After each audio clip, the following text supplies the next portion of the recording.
Dalam menjelaskan persoalan takdir, Gus Baha pertama-tama menjelaskan tentang pernyataan Imam Ghazali yang menjadi kontroversi. Imam Ghazali mengeluarkan pernyataan, saya sama sekali tidak takut dengan su'ul khotimah. Su'ul khotimah tidak ada. Pernyataan kontroversial ini menuai kritik dari ulama kontemporer dan kemudian membuatnya menulis sebuah buku, Al-Imla, fi Ishkalat, Al-Ihya. Setelah pernyataannya menuai kritik dan polemik, Imam Ghazali baru menjelaskan maksud dari pernyataannya. Dijelaskannya, tidak ada su'ul khotimah, yang ada su'ul sabikoh, maksudnya catatan buruk atau takdir yang sudah tertulis di surat Mahfudz. Menanggapi pernyataan Imam Ghazali, Gus Baha menjelaskan bahwa yang dimaksud adalah kita, manusia, mati dalam keadaan beriman atau tidak beriman sesuai dengan catatan yang telah tertulis dalam hukum Mahfudz. Maka saat ini tidak ada yang perlu ditakuti karena takdir kita sudah berlalu, artinya masa depan kita adalah apakah kita akan mati su'ul khotimah atau husnul khotimah. Itu sudah tertulis di surat Mahfudz, oleh karena itu, yang harus ditakuti adalah su'ul sabikoh, bukan su'ul khotimah.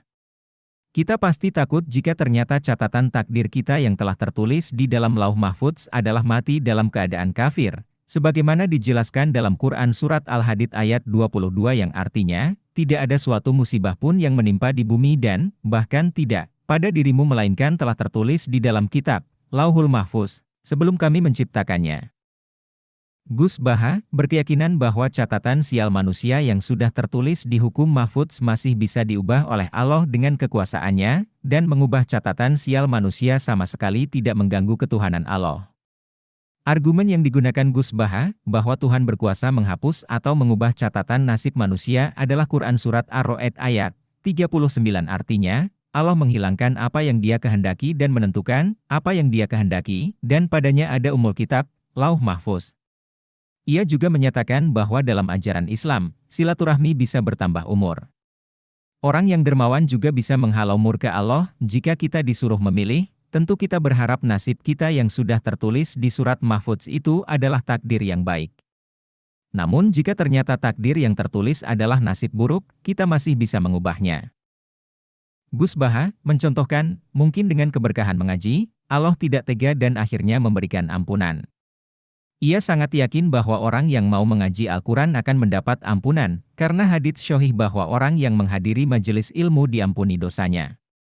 Oleh karena itu, menurut Gus Baha, ada bidadari pencemburu pada manusia yang sebenarnya tidak ada niat mengaji tetapi hadir juga pada pengajian tersebut. Para malaikat mengadu kepada Allah bahwa ada seseorang yang tidak berniat mengaji, tetapi hanya lewat dan melihat keramaian, kajian, dan akhirnya bergabung. Kemudian Allah menjawab bahwa mereka adalah orang-orang yang paling saya cintai sehingga yang menempel pada mereka segera saya ampuni. Oleh karena itu, membaca Al-Quran dapat menjadi alat negosiasi untuk mengubah nasib buruk yang telah tercatat dalam hukum Mahfuz.